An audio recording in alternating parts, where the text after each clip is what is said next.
ओम गंग गणपतये नमः नमः। श्रीमद् वाल्मीकि रामायण अयोध्या कांड 53वां सर्ग।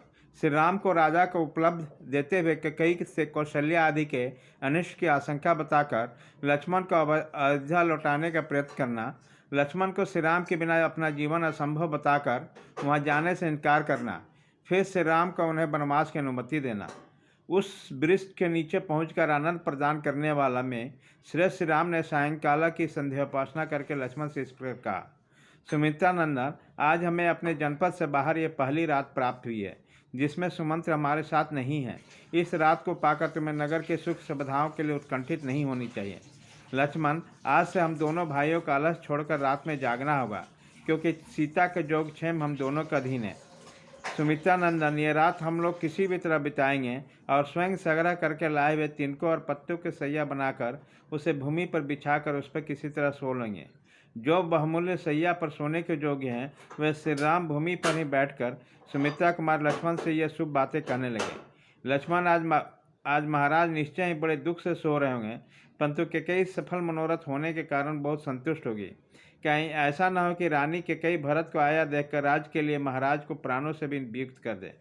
महाराज का कोई रक्षक न होने के कारण वे इस समय अनाथ है, बूढ़े हैं और उन्हें मेरे वियोग का सामना करना पड़ रहा। उसकी कामना मन में ही रह गई है तथा कैकेयी के बस में पड़ गए। ऐसी दशा में वो बेचारे अपनी रक्षा के लिए क्या करेंगे। अपने ऊपर आए हुए इस संकट को राजा को मति भ्रांति देखकर हमें ऐसा मालूम होता है कि अर्थ और धर्म की अपेक्षा काम का ही गौरव अधिक है। लक्ष्मण, पिताजी ने जिस तरह मुझे त्याग दिया है उसी प्रकार अत्यंत अज्ञ होने पर भी कौन ऐसा पुरुष होगा जो कि स्त्री के लिए अपने आज्ञाकारी पुत्र का परित्याग कर दे। कैकेयी कुमार, भरत ही सखी और सौभाग्यवती स्त्री के पति हैं, जो अकेले ही हष्ट पुष्ट मनुष्य से भरे हुए कौशल देश का समृद्धि का भांति पालन करेंगे। पिताजी अत्यंत वृद्ध हो गए हैं और मैं वन में चला आया हूँ। ऐसी दशा में केवल भरत ही समस्त राज्यों के श्रेष्ठ सुख का उपयोग करेंगे। सच है, जो धर्म और अर्थ का परित्याग करके केवल काम का अनुसरण करता है वह उसी प्रकार शीघ्र ही आपत्ति में पड़ जाता है जैसे इस समय महाराज दशरथ पड़े हैं।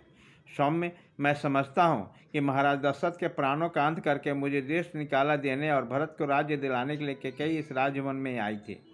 इस समय सौभाग्य के मत से मोहित हुई कैकेयी मेरे कारण कौशल्या सुमित्रा को भी कष्ट पहुँचा सकती है। हम लोग के कारण तुम्हारी माता सुमित्रा देवी को बड़े दुख से वहाँ रहना पड़ेगा। अतः लक्ष्मण, तुम यहीं से कल प्रातःकाल अयोध्या को लौट जाओ। मैं अकेला ही सीता के साथ दंडक भवन को आऊँगा। तुम वहाँ मेरी असहाय माता कौशल्या के सहायक हो जाओगे। धर्मज्ञ लक्ष्मण, कैकेयी के कर्म बड़े खोटे हैं। वो देशवश अन्याय भी कर सकती है, तुम्हारे और मेरी माता को जहर भी दे सकती है। तात सुमित्रा कुमार, निश्चय है पूर्व जन्म में मेरी माता ने कुछ स्त्रियों को अपने पुत्रों से वियोग कराया होगा। उसी का पाप का यह पुत्र बिछोह रूप में फल आज उन्हें प्राप्त हुआ है। मेरी माता ने चिरकाल तक मेरा पालन पोषण किया और स्वयं दुख में रहकर मुझे बड़ा किया। अब जब पुत्र से प्राप्त होने वाले सुख रूपी फल का भोगने का अवसर हुआ तब मेरी माता कौशल्या को अपने बिलक कर दिया। मुझे धिक्कार है। सुमित्रा नंदन, कोई भी सौभाग्यवती स्त्री कभी ऐसे पुत्र को जन्म न दे जैसा मैं हूँ, क्योंकि मैं अपनी माता को अनंत शोक दे रहा हूँ। लक्ष्मण, मैं तो ऐसा मानता हूँ कि माता कौशल्या में मुझमें अधिक प्रेम उनकी पाली हुई सरिका ही करती है, क्योंकि उसके मुख से माँ को सदा यह बात सुनाई देती है, ए तोते, तू शत्रु को पैर को काट खा। अर्थात हमें पालने वाली माता कौशल्या के शत्रु के पाँव को चोट मार दें। वो पक्षिणी होकर माता का इतना ध्यान रखती है और मैं पुत्र होकर भी उनके लिए कुछ नहीं करता। शत्रु दमन, जो मेरे लिए शोकमग्न रहती है, मंदभाग्नि सी हो रही है और पुत्र का कोई फल न पाने के कारण निपुती सी हो गई है।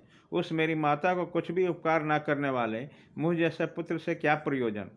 मुझसे बिछुड़ जाने के कारण माता कौशल्या वास्तव में मंदभाग्नि हो गई है और शोक के समुद्र में पड़कर अत्यंत दुख से आतुर होकर उसी में शयन करती है।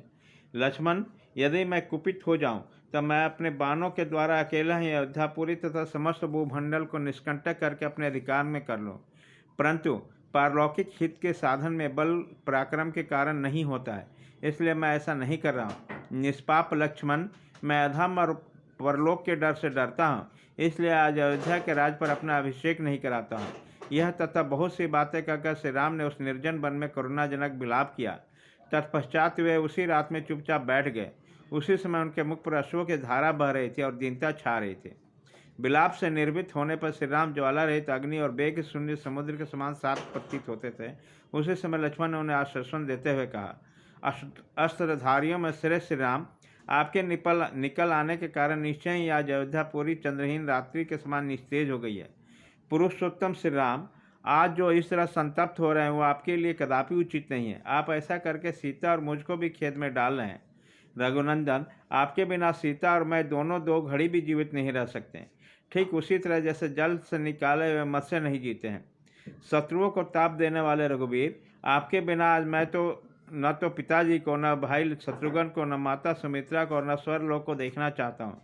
तदंतर वहाँ बैठे हुए धर्मवत्सल सीता और श्री राम ने थोड़ी ही दूरी पर बट वृक्ष के द्वारा लक्ष्मण के द्वारा सुंदर धन से निर्मित हुए सैया को देखकर उसी का आश्रय लिया था, तो दोनों जाकर वहाँ सो गए।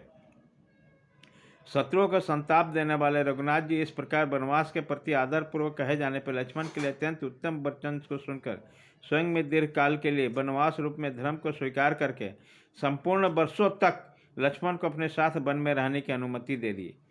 तदंतर उस महान निर्जन वन में रघुवंश की वृद्धि के करने वाले दोनों महाबली वीर पर्वत शिखर पर विचरने वाले 2 सिंहों के समान कभी भय और उद्वेग को नहीं प्राप्त हुए। इस प्रकार श्री वाल्मीकि निर्मित आश्रमायण आदि काव्य के अयोध्या कांड में 53वां सर्ग पूरा हुआ।